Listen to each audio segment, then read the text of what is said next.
Assalamualaikum warahmatullahi wabarakatuh.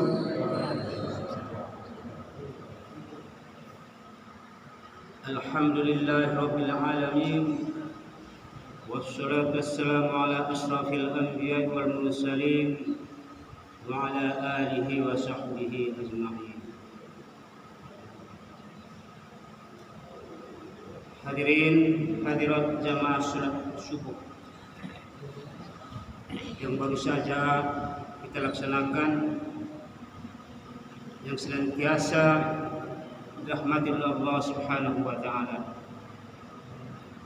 Bersyukur kita kepada Allah Subhanahu wa taala dengan mengucapkan alhamdulillahirabbil alamin, dan masih memberikan kepada kita nikmat berupa kesehatan, kesempatan, serta masih diberikan kepada kita sampai saat ini untuk bernapas, di mana kita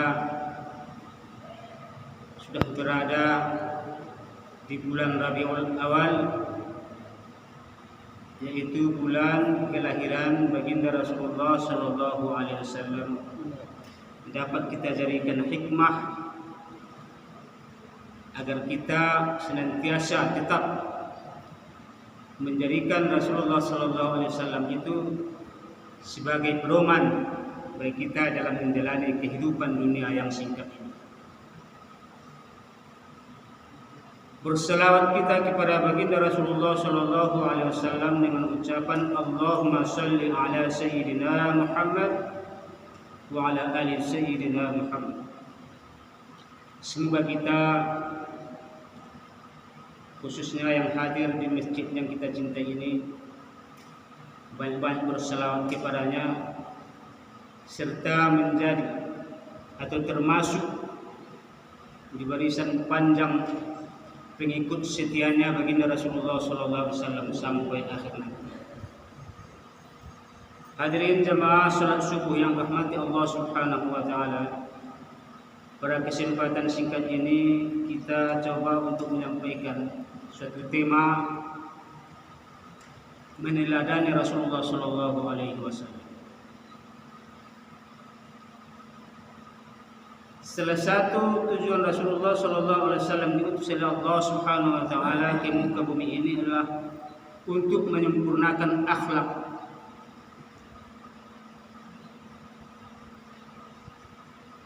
Setiap nabi sebelum baginda Rasulullah Sallallahu Alaihi Wasallam membawa akhlak, serta setiap nabi dan rasul memiliki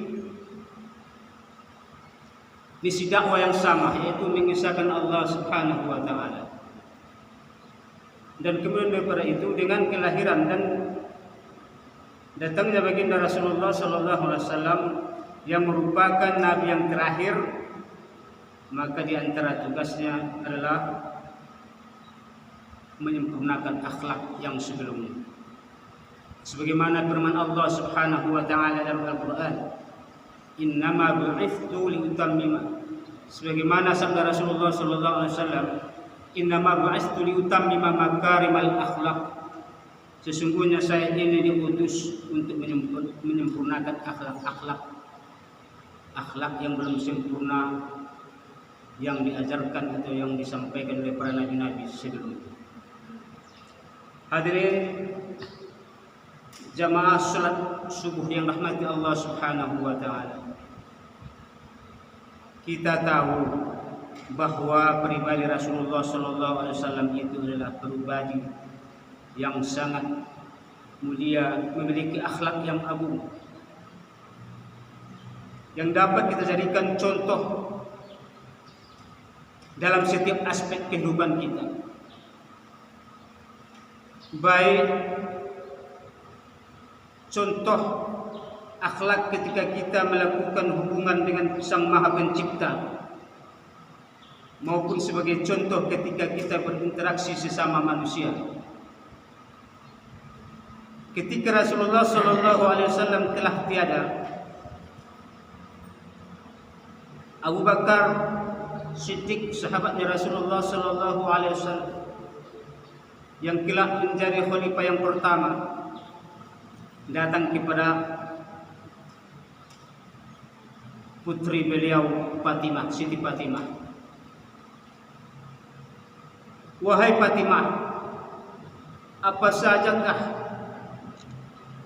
pekerjaan baginda Rasulullah sallallahu alaihi wasallam setiap harinya semasa dia hidup? Saya ingin untuk melanjutkan pekerjaan itu, kata Abu Bakar Siddiq. Maka Siti Fatimah, putri baginda Rasulullah sallallahu alaihi wasallam, menyampaikan kepada Abu Bakar bahwa beliau setiap harinya pergi ke pasar, dan di pasar ada seorang tua bangsa Yahudi yang buta. Maka setiap hari Rasulullah sallallahu alaihi wasallam menyuapi orang buta tersebut dengan tangannya sendiri. Oleh karena rasa cinta Abu Bakar terhadap Rasulullah sallallahu alaihi wasallam, ingin menirukan setiap pekerjaan Rasulullah sallallahu alaihi wasallam, yang mana biasanya kita seperti demikian. Kalau kita cinta kepada seseorang, kita merasa ingin untuk berbuat seperti apa yang dia perbuat. Maka pergilah Abu Bakar Siddiq ke pasar. Maka dia lihat di satu pojok pasar ada seorang buta yang tua, sambil berkata-kata, mengeluarkan kata-kata dari lidahnya sendiri. Muhammad pendusta, Muhammad pembohong, celaka Muhammad. Terus meneruslah demikian ucapan orang tua tersebut. Maka ketika Abu Bakar dekat kepada orang tua tersebut, dia ingin menyuapi orang tua tersebut sebagaimana untuk melanjutkan pekerjaan baginda Rasulullah SAW. Akan tetapi ketika Abu Bakar ingin menyuapi dengan tangannya sendiri, orang tua tersebut terus menerus mengeluarkan kata-kata kotor, menghina baginda Rasulullah, mengatakan pembohong, pendusta, celaka. Maka seakan-akan Abu Bakar Siddiq hilang rasa kesabarannya, muncul rasa emosinya. Maka ketika dia menyuapi dengan tangannya sendiri, maka orang tua tersebut berkata, "Siapakah engkau? Aku tidak merasakan kelembutan yang menyuapiku setiap hari sebelumnya. Kali ini kenapa berbeda?" Kira-kira begitulah ucapan seorang tua. Maka singkat cerita, Abu Bakar As-Siddiq pun menjawab, "Saya adalah sahabatnya Rasulullah sallallahu alaihi wasallam." Lalu, siapakah yang memberi makanku, yang menyuapiku setiap hari? Kata Abu Bakar, "Dia telah tiada." "Iya, siapa dia?" Kata Abu Bakar, "Dialah Muhammad Rasulullah sallallahu alaihi wasallam yang engkau sebut-sebut setiap hari." Mendengarkan cerita, jawaban dan penjelasan daripada Abu Bakar Siddiq, maka si orang tua Yahudi yang buta tadi pun menyesal, menangis, menyesali ucapannya yang tiada tara.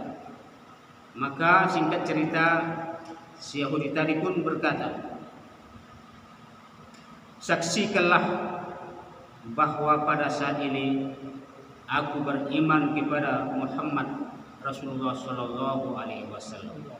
Kemudian dia pun mengucapkan dua kalimat syahadat sebagai syarat untuk menjadi seorang Islam dan mukmin yang baik.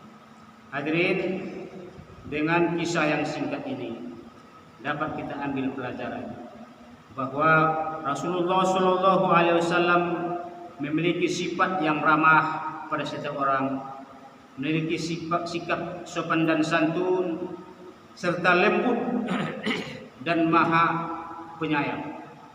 Karena kelembutannya merupakan salah satu daripada syarat keberhasilan dakwahnya Rasulullah SAW. Masih banyak kisah-kisah dalam diri Rasulullah SAW sebagai contoh teladan yang baik-baik kita. Semoga kita termasuk dari umat yang cinta kepada beliau, mau mengamalkan seluruh sunnah-sunnah yang diajarkannya kepada kita, dan dengan rasa cinta kita kepadanya sebagai umatnya yang di akhir zaman ini dapat nanti bertemu dengan beliau di surga. Amin ya rabbal alamin. Demikian saja yang dapat saya sampaikan. Semoga memberikan manfaat kepada kita. Bila ada kesalahan dan kesilapan, kelebihan dan kekurangan, mohon saya dimaafkan. Subhanakallahumma hamdika asyhadu an la ilaha illa anta astaghfiruka wa atubu ilaik. Wallahu muwaffiq ila aqwamit thoriq. Assalamualaikum warahmatullahi wabarakatuh. Waalaikumsalam.